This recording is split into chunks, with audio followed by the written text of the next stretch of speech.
outcome on Gambia, based on the report of the Universal Periodic Review Working Group on Gambia, as contained in document A/HRC/14. We are deeply concerned that Gambia did not accept the recommendation of Chile, the United States, and the United Kingdom, Argentina, and others to repeal these provisions, which are a violation of established sexual same-sex conduct, violates the right to privacy and non-discrimination, contrary to Articles 17(1) and 26 of the International Covenant on Civil and Political Rights, and runs counter to the implementation of effective education programs in respect of HIV prevention by driving marginalized communities on the ground, a position also supported by UNAIDS. We urge the government of Gambia to reconsider and accept the recommendations to repeal provisions which criminalize sexual activity between consenting adults and ensure that no one is arrested or detained pursuant to this provision. We further recommend that violence directed against any person, including because of their sexual orientation or gender identity, be vigorously prosecuted and incitement to violence on these grounds be condemned. Thank you, Mr. President. Thank you. I now give the floor to the representative of Amnesty International. Mr. President, Amnesty International welcomes the engagement by the Gambian government in the UPR and its stated commitment to ensure an inclusive follow-up process. We also welcome the Gambia's support for recommendations to promote and protect women's rights and to cooperate more with the special procedures.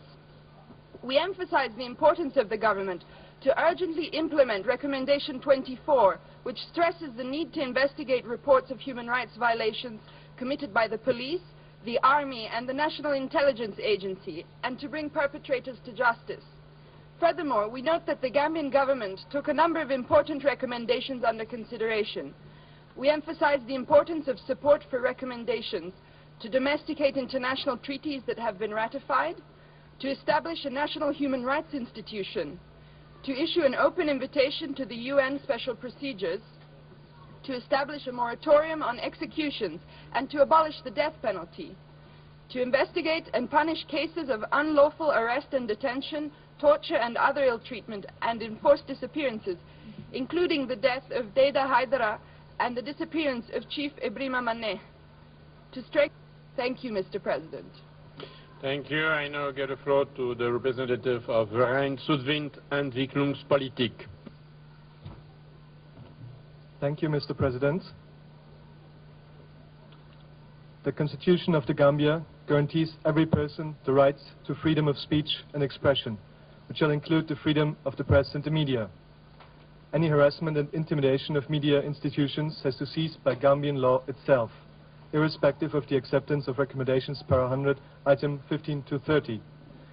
For Zuidwind to promote and guarantee the right to freedom and expression, to improve the internal communication in any nation.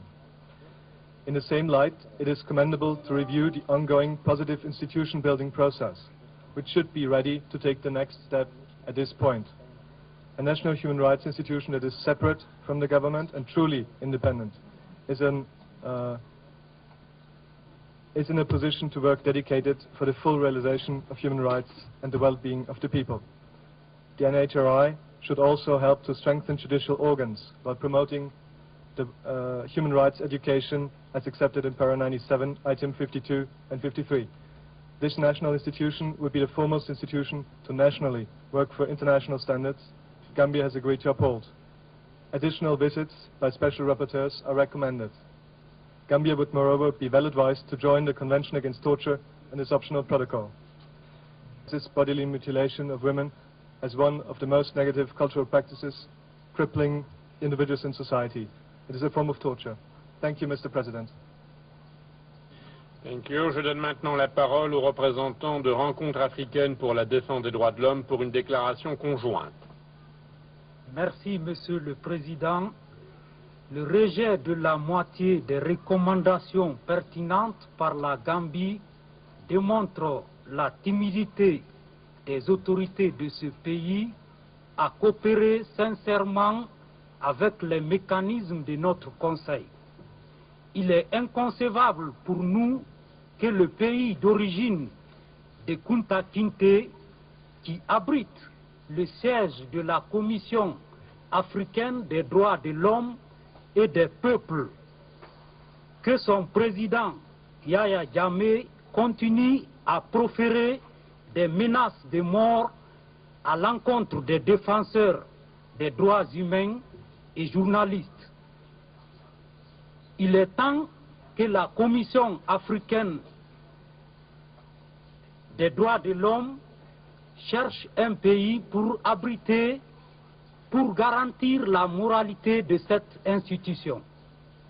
Nous exhortons la Gambie à réviser sa législation sur la libération des trafiquants de drogue sous caution qui bénéficient de la prodigalité de certains fonctionnaires corrompus de la justice et de la police, à lutter également contre les mariages précoces et la traite des femmes, et à garantir la sécurité des défenseurs des droits de l'homme, des journalistes et l'indépendance des partis politiques. Je vous remercie, Monsieur le Président.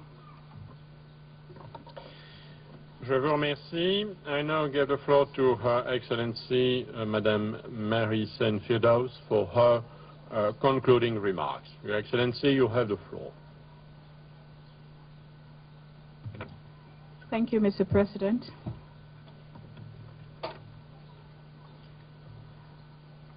The delegation of